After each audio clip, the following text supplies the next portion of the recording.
So it is good to know that we all make moves into our careers. The biggest question, the $100 million question is, as an interviewer, as an hiring person, what are your expectations or like the top three things that you would like to see on a person's profile when they're applying for a job at your respective companies? I ask this question because it's always, as a student, we talk to our friends, we talk to, our colleagues, like, what did they ask you? What was like the interview? But we want to know, like, what do you guys see and expect from the other side of the table, which is the actual important thing. So, Kathy, do you want to go first and just tell us, like, what would you like to see on our resumes, or what would you like to see me perform as an interviewee? So actually, thanks for asking. We actually do a lot of these types of sessions for students, affiliated with a lot of our annual meeting in the Western District. But so there's like a few like simple guidelines I think that all students can use in preparing their resume, which I have to say that like 90% of the resumes that I review don't do. And one of them is that your resume should be tailored to the job you're applying for. Don't think that if you have one resume, it's good for everything, because sometimes the job that you're applying for is very specific. And as somebody who's reviewing resumes, I need to know that you're actually interested in the job I have. I mean, it just shows a little bit more interest, a little bit more care. The other thing is, think about what the most important things are that you want to convey to somebody who's looking at your resume, and make sure it's kind of at the top of your resume. I mean, it seems like something that's so simple, but if the thing you want me to know the most is that you went to an accredited college and you took classwork that is relevant to the job you're applying for, well, then that should be the top thing on your resume, not the fact that you're bilingual. So I can't tell you how many resumes where it's just the order. So think about that. And then definitely make sure that somebody has reviewed. And when you have somebody review your resume, it can't be your parents. It can't be the professor that works with you every day. It has to be somebody that maybe doesn't know you.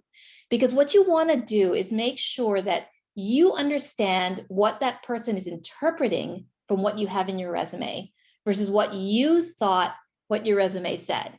And I think that's another really big discrepancy that I see in a lot of the resumes that we look at, is that what students thought their resume was telling me is not the same thing that I'm deriving from the words that I read on the paper. And so if you're looking for like 3 quick tips that a lot of people could apply, that's definitely one of them. And then for interviews, I cannot tell you how important it is to do your research before you go to an interview. I have so many people that come and do interviews with me and they say they want to be in transportation, but I ask them what it is and they don't even know. How could you want to be in transportation, but you don't even know what transportation is, or can't even explain to me what you think transportation is?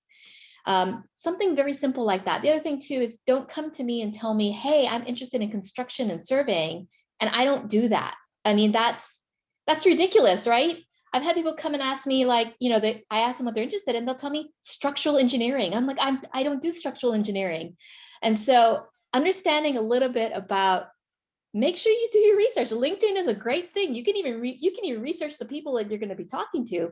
Having a little bit of knowledge really conveys your interest in their company, in that person. And if I don't see interest in the person that comes to speak to me, why should I be interested in them? It's so basic, but it's really important. And the last thing is, always make sure you have questions. If at the end of the interview, if they ask you, do you have any questions, and you say no, again, that demonstrates the level of interest you have in them. And if you don't demonstrate that you have an interest in them, they're not gonna think twice about you. Perfect. Thanks, Kathy. That's super useful. I mean, everybody, we should remember, do your research. So Joey, do you have, so what are your top 3 expectations from students when they're applying for a job? Well, Kathy actually hit on a few of them, so I'll just go a little bit deeper on them. And we've all talked about this: strong communication, written and verbal skills. Don't turn in a resume that has a mistake on it. So get it reviewed, review it again and again. Somebody else look at it, but that's the quickest way to get it tossed. and even you might be fantastic, but it makes you double think as an employer. I also look for, your ability and willingness to be a team player. And you can tell that in an interview when you're talking to somebody, because I want somebody that's going to recognize and embrace that being part of a team is more powerful and more useful than being an individual. Also, speaking about doing your research, you should also try to incorporate details about the job you're applying for. So when I went to go apply at the city, I got on the city's website and I knew I was applying in the transportation department. So I read their transportation master plan. I looked at the city's policies, their values, how are they structured? What projects are they working on? Because that's a really great thing when they ask you if you have questions at the end. You picked out a project or you picked out something, hey, how does this work at your firm? And it shows that you're interested, and a little bit of interest goes a long way. Another thing is when you're in an interview, if you don't know the answer, just be honest. Use it as an opportunity to then dovetail it into a question and ask and learn, because then you've shown that you're not afraid to say, I don't know, and that you are interested in learning. Those would be my couple things. That's cool. Thank you, Joy. So Lisa, what do you look at to a person's profile? Well, what Kathy and Joey said, 100%, like 100,000%. A few additional things. I was just reviewing resumes yesterday, and I think you spend so much time creating a resume, you want people to look at it for an hour. We don't. I'm so sorry to tell you that. We maybe look at it for a minute. So make it brief. And when it comes to like the things that you put underneath each of your jobs, it's really easy to put what your work tasks are, but instead of putting work tasks, you want to put the results of your work task. So instead of saying wrote a section of a bid spec, like what did developing that bid spec do? In developing that bid specs, we were able to have all bid responses within $1,000 of each other. So tie it to an accomplishment. That's what's important. Also, I read cover letters. Some people don't, but I do. And what I read in cover letters are you tying your work to your job that you're applying for? Do you understand what accomplishments are important to your job? Do you know how to sell yourself? And do you know how to write? And it doesn't have to be long, but I want to see what you're writing about. So I know you're applying for 1,000 jobs, but take some time with that cover letter. And I'm sorry. Cool. Thank you, Lisa. Priyanka, do you have anything to say? Like, you work with master's students a lot. So do they come to you and talk to you like, what should I do to get a job? Yes, actually, I want to take a different talk from a different perspective. I see that a lot of the students who are attending this session are undergraduates and masters and PhDs, right? So if the students are interested in joining as a master's student or as a PhD or as a postdoc, one thing I strongly suggest and encourage everybody to do is don't use a generic email. I can look at it and I can tell that it's the same template you have, and just change the name and the title and the project that they say that they looked up on the internet. Please don't do that. Please take the time to personalize the email. If you are really interested in working with me and joining my research group, I strongly encourage you to take a little bit more time to not just use a generic email, but to have to prove to me that you took the time to actually research what I do. And also don't copy and paste, because with the emails, I can really tell which phrases are copied and pasted, which were like generic. And these seem like very simple, but that does not make a good first impression. And also on your resumes, actually one of my friends texted as well, chatted as well, that don't oversell. I mean, I think it's okay to know that you don't know everything and to accept that. and also to not accept, say, a position or a job or a project that you are not passionate about. Say, for example, if you really like crash data, but you don't like GIS, just don't come and tell me and accept a project where you have to do work 90% of the time with GIS, because I mean, you won't be happy, and I want you to be happy as my student. So those are like a couple of things that I would encourage students to do if they're looking for a job in academia. And also, I mean, take that first step. And if you're really interested in with working with a researcher or with a faculty, take the time, as I said, to write the email, but also ask for a meeting so that you could discuss. So if that invitation comes from the student, I feel obligated to respond more positively, and maybe set up a time, and then we can have a conversation, and that will lead somewhere, rather than just a generic email with a generic CV or a resume. I don't want to take too much of your time, so I'll stop there. That's okay. Thank you. Ken, do you have anything to add? Like, I think you have been working with like people for so long. So all I could do is say the panelists really hit a lot of things on the resume aspect and so on. And I thought I'd take a few moments and probably give away trade secrets here from the person on the other side of what's going on. Is so you're going to be graduating. You're going to be in a big group of folks. So you do need to make your resume stand out, and make it stand out as making it personal, those personal experiences and so on. The expectation is everybody's graduating. They're the state of the art. They've done all their classwork. You're all basically the same. You've had the same classwork. The expectations are coming up, but then it's going to be what are things that are in that resume that is a turnoff? Misspellings. And one of them says, I want a job. Sorry, you're kind of bumped already, because we are looking for somebody who wants to have a career. We want to know what your goals are. Where do you want to be? We are hiring not to have you leave in 2 years, because we've invested a lot of money, energy, time into you over that 2-year period to see a return on that investment, because that's just the business side on the private side of this. So how do we create a world for you to flourish in and be able to learn, grow within our organization for a career? Because we are large enough as a firm, we have a lot of diversity opportunities for people to move from place to place in the country, to work in different discipline areas. If they like something else and they show a passion or desire or talent, this is the way you could be successful. So that's kind of the key things we're looking for. Now, some flip sides. How did somebody get hired?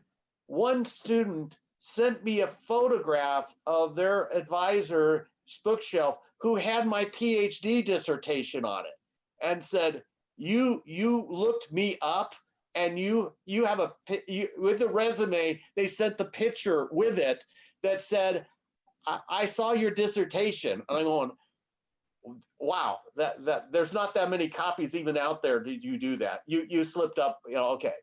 I have another individual who looked me up at an ITE conference, who was working on the traffic bowl and participating and saying, hi, I want to introduce myself to you. And I'm so-and-so.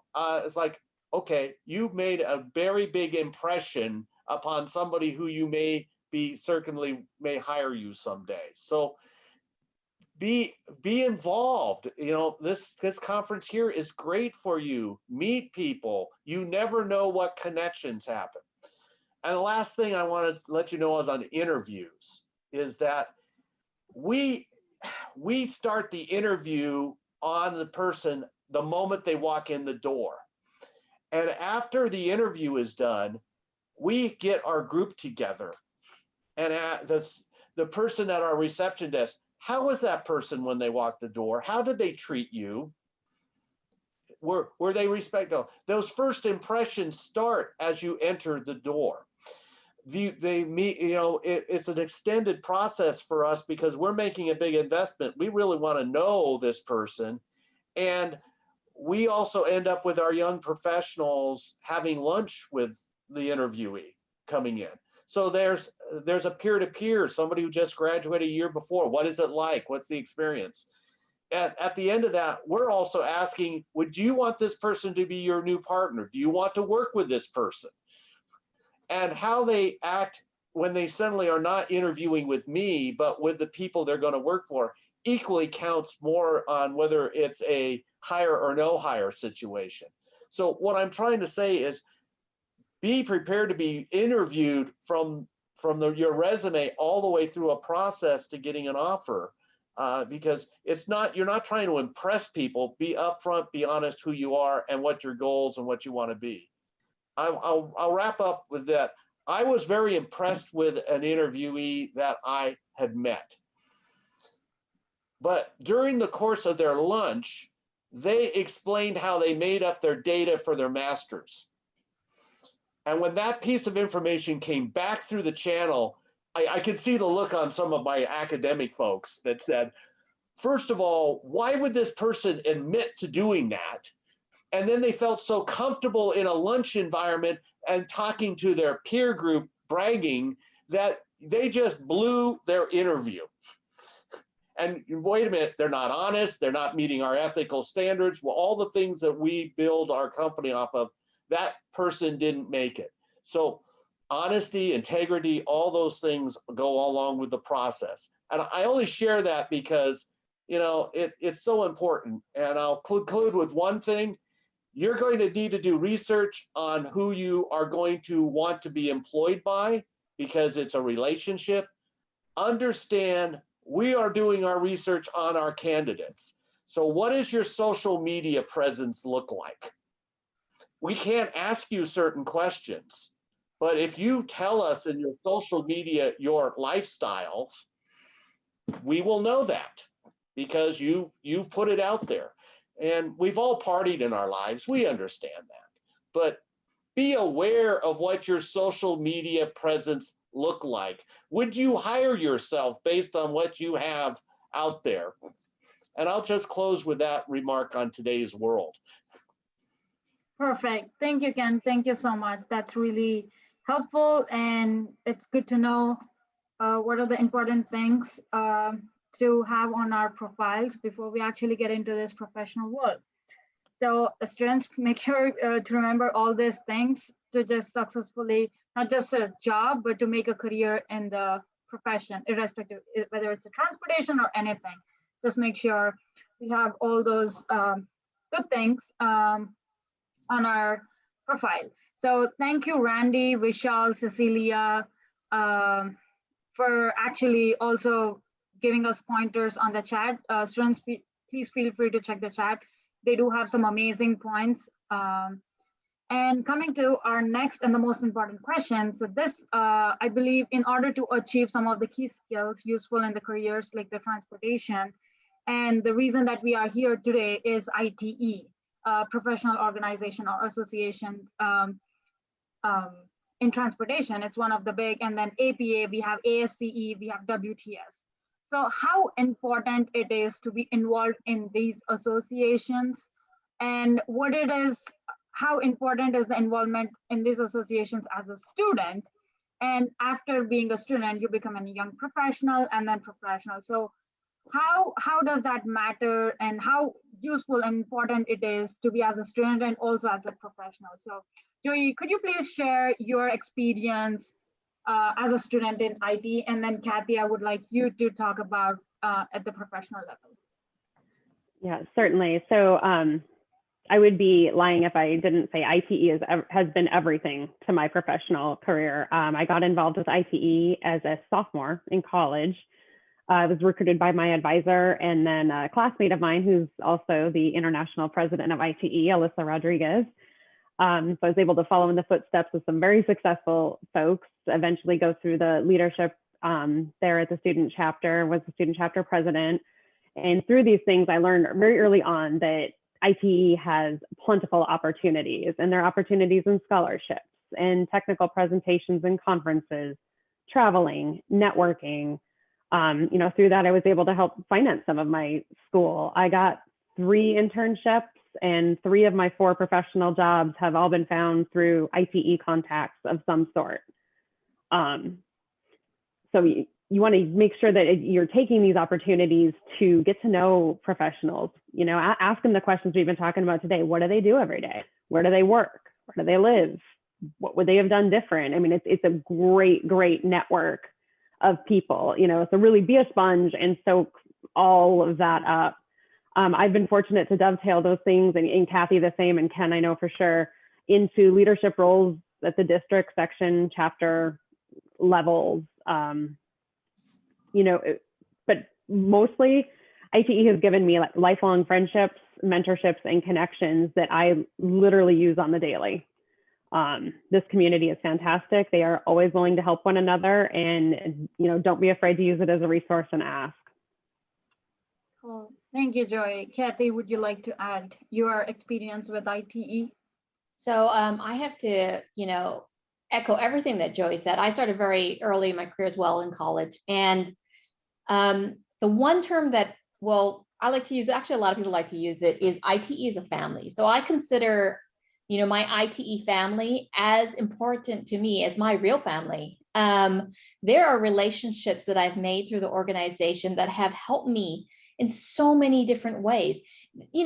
ITE can be a technical resource. You can get training, you can get career guidance, you can get a lot of things out of ITE, which you can get out of a lot of other organizations as well.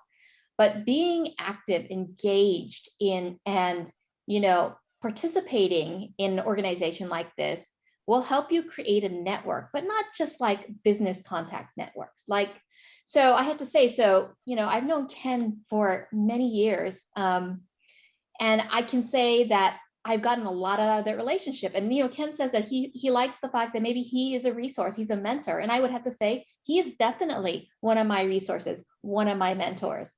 ITE can provide you those opportunities to find people to help you in your personal growth. But again, as I said before, I've teamed on a project with Ken in Hawaii. So ITE can also give you the resources to actually succeed in your profession, even in your local environment. So the relationships, I actually have partnerships with a number of different ITE people that I've met through ITE who help me do my job on a day-to-day basis. And it can be so much more. I like to also say, to tell the story of how I know Randy. So Randy McCourt, I've known him for many years too. And what other environment can you be in where you have the president of a very large company and he just answers every email I send him, right?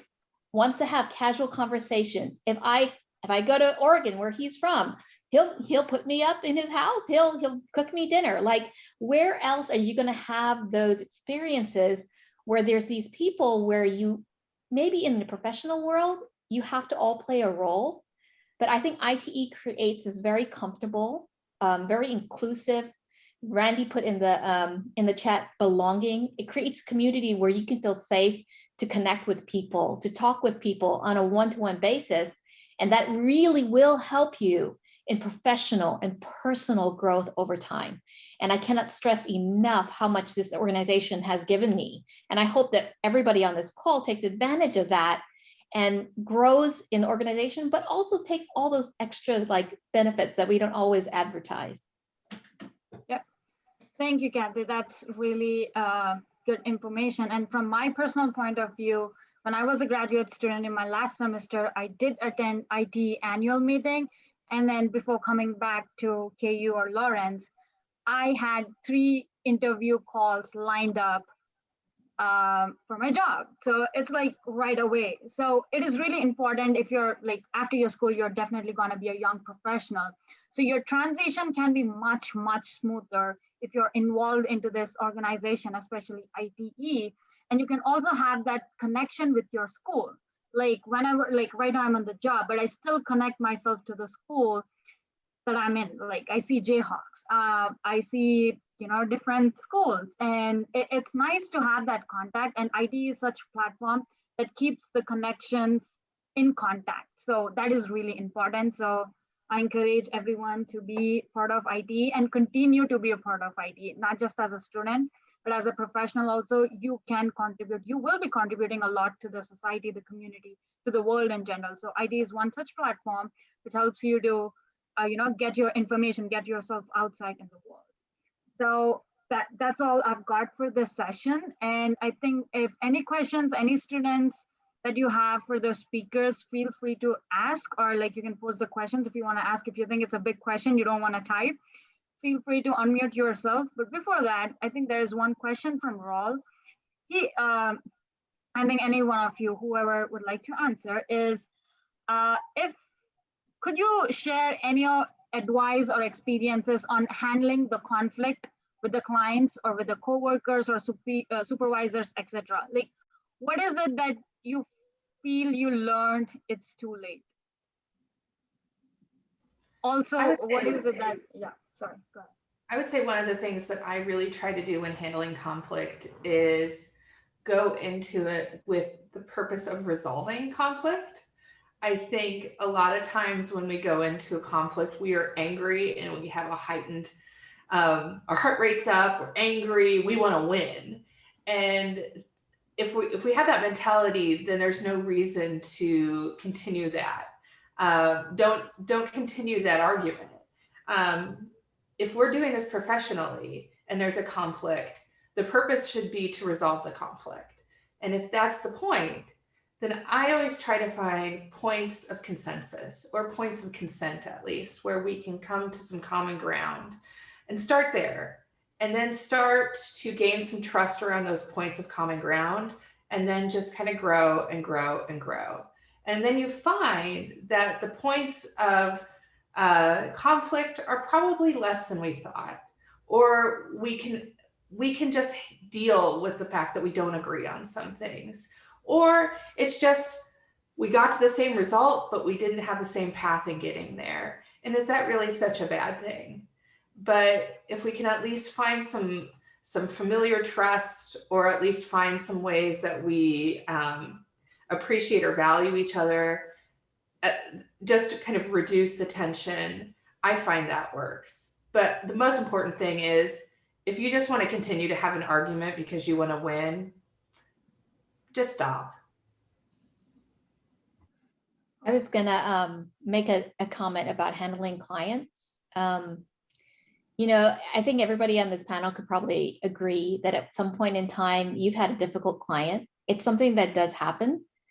But I think the important part in dealing with clients is to make sure that you're managing their expectations from you all the way. If you don't start from day one trying to manage expectations, when you get to the end of your project, there's absolutely no way you're going to be able to get them to understand or see your point of view. So again, it's being upfront, understanding that just because your client wants something to happen doesn't necessarily mean that you are required to do that. I've had clients ask me to do things that are not ethical. If those are things that are being asked of you, some fields will say that, that the customer is number one. I think that the customer is very important, but I do think that we have other things that we have to follow as well. But I think if you're upfront and manage expectations early, even if it's things that they don't want to hear, they will understand and they will come to that common point that Lisa was talking about eventually. Thank you, Kathy. And we have the last question. And if you have any more questions to any speakers, please take note down the email IDs that are in the chat box. Last question, if you were to give a piece of advice to younger self, starting off as a younger professional in the industry, what would it be? Joy, do you want to go first? Sure. I think we've demonstrated today full on that transportation, the industry is very, very broad. And I think I knew that when I graduated, but I was pretty dead set in what I was going to do and what my path was going to be. And my advice would be take time to explore different options. They all offer different benefits and perspective, and don't be afraid to change your mind.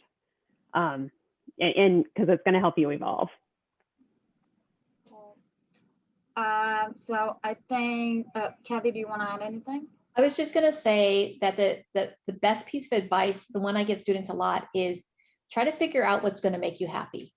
Not your parents, not necessarily just paying off your debts. Try to figure out what you want in life. Try to figure out what you want that's going to make you happy. And if the company you're applying for or the position you're applying for is not going to get you there, in the long run, you're not going to stay. And your employer is going to understand that, and they're going to get that feeling from you. So the number one thing is just try to take some time to just explore and think to yourself, like, what is going to make you happy. Perfect. The thing I learned too old was speak less, listen more. Cool. So that's all, guys. That's all we have got for this session. And thank you so much. A special thanks to Linda for actually managing all the logistics. And thank you, Vishal, Randy, Cecilia, and all the people who have actually put the advisors and everything on this for this session. And big thanks to all the speakers for your time and for your valuable contributions. So thank you again. You all have a great day and continue to go to the other sessions of ITESLS. That's awesome. Thank you all. Bye-bye. Thanks, guys.